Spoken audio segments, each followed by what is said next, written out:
Everyone, I'm Liv. Nice to meet y'all. If you've never been here, I hope you stay and maybe subscribe at the end of the video. That'd be super cool. And if you're not new here and you're not subscribed, what are you doing? Today, we're going to talk about Love Island specifically. Unfortunately, I know it's the hot topic of discussion everywhere, and I feel like everyone and their mother is watching it this season. So interesting, because it's actually the worst season I've ever watched of Love Island. I've been a long time watcher since I've been little 13-year-old Liv. Now, Vanna on Love Island. Vanna girl. I am not judging her character. I don't want anyone to think so. But there is an obvious statement to be made of, wow, that girl looks a lot older than she is. There's a lot of statements to be made about her physical appearance. Let's say I did make a TikTok, and it is my most viewed TikTok I've ever made, ever. It actually has like almost 7 million views at this point, which is absolutely insane. But I was just saying that she does not look her age. She does not look 21. And whoever did that in her life, what are you doing? Social media has skewed our perception of what we look like as a whole. And I want to talk about Instagram face, but I want to make this more of a statement towards choice feminism as a whole, because there was a really interesting discourse that started in my comments that I did make another video about, kind of talking about how let her do what she wants. Well, no, I'm not gonna. It's not about this girl at this point. It is about plastic surgery. It is about the medical spa industry as a whole and cosmetic industry as a whole, especially injection industry, that I have a problem with. Telling women that there's something inherently wrong with them that they need to fix in order to look better, to fit into society more, genuinely is playing into the patriarchy, whether we see it or not. Now, you might say, Liv, you're wearing makeup, you're doing your hair, you're wearing earrings, you're trying to look presentable. I'll get to that in the video because I think that there is a difference between empowerment and feminism and choice feminism. And we need to lean more into the empowerment side of things rather than the she's doing it, let her do what she wants, because that's the feminist way to go. First and foremost, I want to say, did I do a lot of history lessons into feminism? I'm not gonna lie, I didn't. I listened to a few podcast episodes. I did enough research to understand the basics of the first, second, third, and fourth wave of feminism. And I truly do believe we're going into the fifth wave of feminism right now. I don't want anyone to be miseducated by my video, so I'm stating that right now. Do not come for me with solid facts, solid dates, solid figures that were in the early stages of feminism. I'm specifically talking about this new wave we are falling into and my opinions on that. Just want to get that disclaimer out of here before someone says anything about that, because we're on the internet and I know someone will. First and foremost though, quick history lesson, just a little blip of one of the first, second, and third wave of feminism, and fourth. The first wave of feminism was in the late 1800s to early 1900s. Voting rights, access to education, and property rights were kind of up on the talking stage. Does that make sense? It will for this video. First wave feminism though was very classist, it was very homophobic, and it was also very racist. We were only kind of talking to skinny white rich women when we were talking about first wave feminism. Second wave feminism was more about reproductive rights, equal pay, workplace discrimination, domestic violence, and changing the gender norms. So not every woman wants to just be a wife and have kids and that be her destiny. Some girls want to start a business. They want to go off and girl boss, you know what I mean? And we'll talk about girl bossing too in this video, don't worry. Third wave of feminism was kind of a critique on the earlier waves of feminism, kind of dealing with more intersectionality and saying we can't group all women together because women of color, they have a very different experience in this world than a white woman like myself. You guys deal with other societal pressures that I will never have to face a day in my life.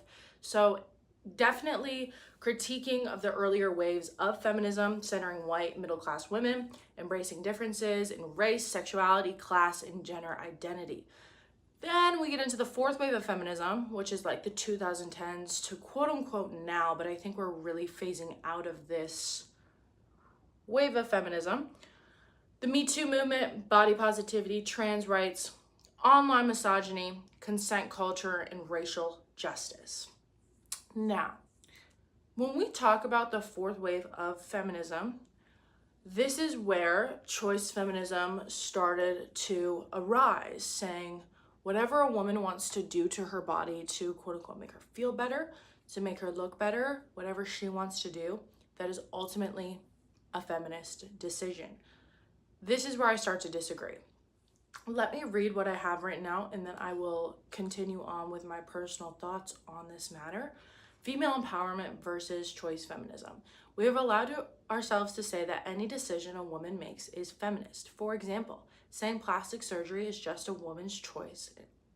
Just a woman's choice is a feminist choice to feel better about herself without considering the patriarchy and why we feel the need to change things about ourselves because something is wrong with us to begin with.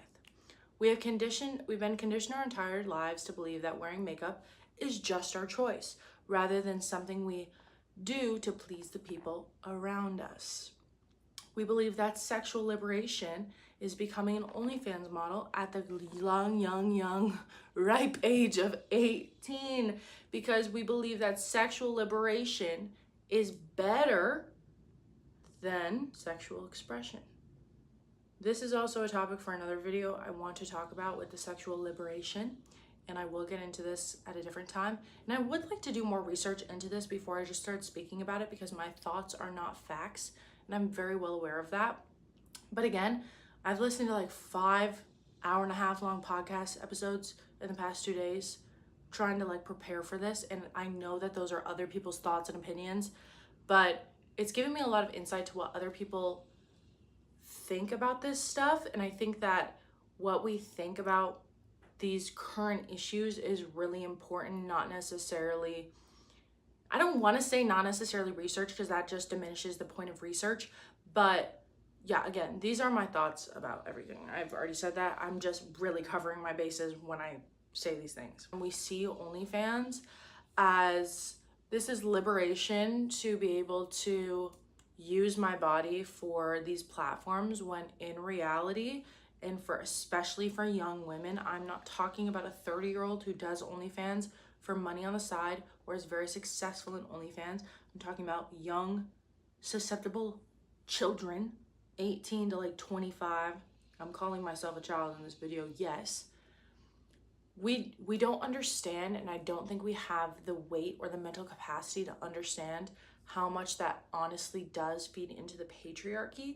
And I don't think OnlyFans is as liberating as we may see. I think that it is a repurposed, repackaged version of Pornhub at this point. There are people and women getting pimped out on OnlyFans by men who want to run these accounts and run their funds for them. And we are missing the point of like sexual expression. Sexual expression, what you choose to wear, how you choose to go about living your life, I think is really important, and also really important for feminism as a whole. But when it comes to why we're doing these things, like selling our bodies on the internet, that's where we get into some sticky situations. The plastic surgery industry as a whole, in my personal opinion, is very damaging to the way women view themselves in the world. You can blame the Kardashians, you can blame Hollywood as a whole, you can blame the normalcy of it, but it's us every day who continue to uphold this standard, and we confuse women empowerment with feminism.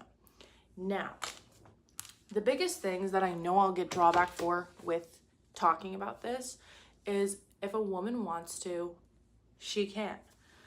As much as I agree, I equally disagree, because I think that when we use this kind of logic to talk about such a heavy topic, we diminish the weight of why we're doing something, and just saying because it makes me feel better, well, why is that making you feel better? Who are you trying to impress with making yourself feel better? And I'm not saying every time a woman gets plastic surgery done, she's doing it to please the male gaze. I don't think so at all. But we have been so conditioned since literal birth, women have, to look more presentable. to make sure your hair is like well groomed and well kept and well brushed and done. Or if it's in messy, put it up. We don't want it looking ragged. We want to make sure we're smiling all the time.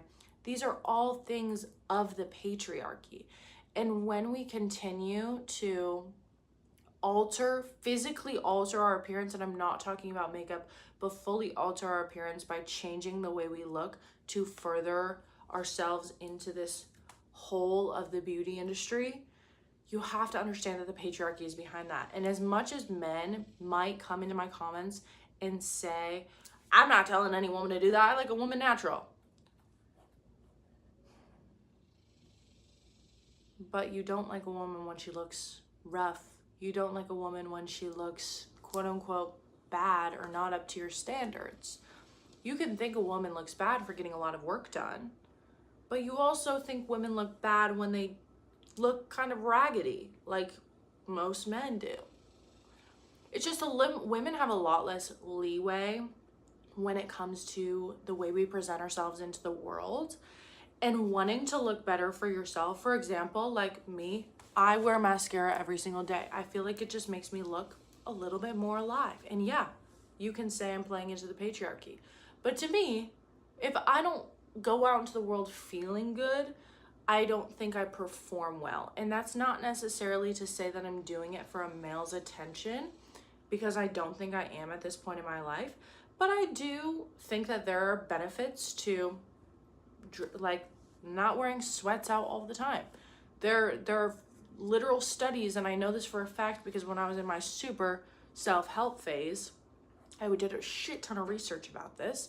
I can't pull any articles up now, but maybe I'll try to link them below, about how feeling good about yourself helps you be more productive throughout the day. And this is something for me, like when I get ready, I just feel better and I will be more productive throughout my day. And that is super important, and that is empowering to me. But to call that feminist, I think is the wrong term to coat that as. Not sugarcoat, but coat what I'm doing as. I think that what I'm doing is empowering, just like a man presenting out into the world, kept, groomed, is empowering for him. It's the same thing on both ends, you know what I mean? But to say that women getting work done to themselves and constantly feeding into the societal pressure to look perfect or look a certain way and not embrace our natural beauty, like I think that makeup is one thing that you can do to enhance your natural beauty, not change your natural beauty to be perfect. We don't need to be perfect. That is the patriarchy, is we need to be perfect all the time. We don't need to be. We're allowed to make mistakes. We're allowed to look messy, but it's empowering to feel better. It's empowering to look your best, 100%. And I think that goes for all genders regardless. I don't think that's women alone.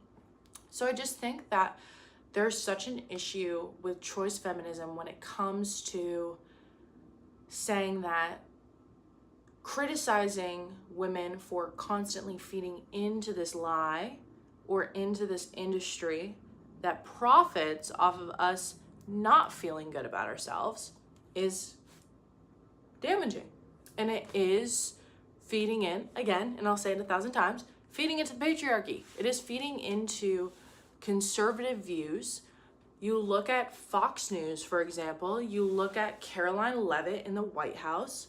She's getting work done because there's a bunch of people on the internet telling her she looks bad. She shouldn't worry about the things on the internet. She should do what's right for her because that should be empowering. But she's altering herself to further fit this mold that she needs to fit. That is not feminism. That is her feeding into the patriarchy. But choice feminists would say, that's feminism. No. And I simply don't agree. I don't think that there's going to be much convincing in my brain that could convince me otherwise about choice feminism being the right way to go with this new wave of feminism. I think that anti-capitalistic feminism, I think my sister is a great example of this actually. She has completely removed herself, damn near removed herself from the beauty industry as a whole. She doesn't wear makeup ever. She doesn't buy into like trends. Like, she makes a conscious effort to not do these things because they play into the patriarchy and they play into racism. There's so much racism that goes into beauty as well that we don't talk about, and that is something that I don't feel qualified enough to speak about, and my thoughts alone will not do that justice. And I don't want to say something that is incorrect because, again, that's not my place to speak about that. But it is my place to recognize that that goes into the way we present ourselves out into the world and the beauty industry as a whole. Now, moving forward, I think that to be a girl's girl, it is important to let women recognize their natural beauty. The video that I made about Vanna, I'm not trying to dig into her looking, she looks bad, I'm not gonna lie. I can't even sit here and lie to you guys. She doesn't look good. And I think that there's still time to revert back to, not completely back to her normal self, but girl, get some of that dissolved. We don't need to be doing this. Who are you doing that for? And a lot of people got online and were like, she's doing it for herself. She feels good in herself. I care to disagree. I simply care to disagree. You don't get that much filler when you feel good about yourself. You don't continuously go back. It's almost an addiction at that point, and failing to recognize it as such is even more harmful to the industry. And I don't care to argue about that.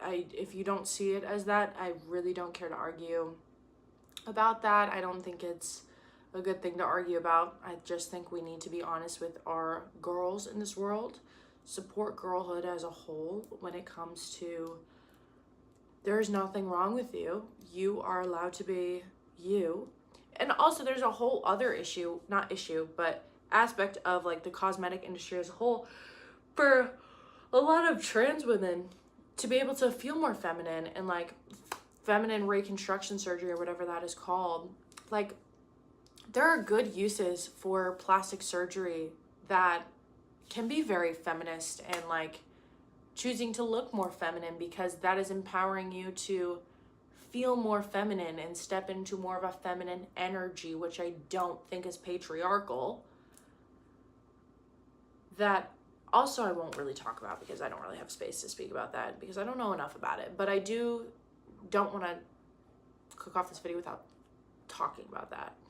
I don't know. I just think that we kind of, I don't want to say lie to ourselves. We don't allow ourselves to enjoy our natural beauty enough. Me, myself, I think I can not wear makeup as much, 100%. I think that it doesn't take a lot for me to feel put together. It's just like making sure I look, I hate to say presentable, not because of the patriarchy, but because it makes me feel better. Not just rolling out of bed and walking out of the house as such, but like doing a little hairbrush, that's okay. Doing a little mascara, brushing your teeth, making sure you are keeping up with your hygiene. That is basic human decency. I don't think that that is patriarchal at all. Anyways, that's all I have to say. If you like this video, please, please, please let me know, because I think this is gonna be the new direction of my channel. I wanna talk about these things because I have a lot of opinions on the beauty industry. I have a lot of opinions on feminism and sex work and girlhood. So yeah, let me know if you like it. Leave a like, leave a thumbs up, and I will catch you guys in the next video. Bye.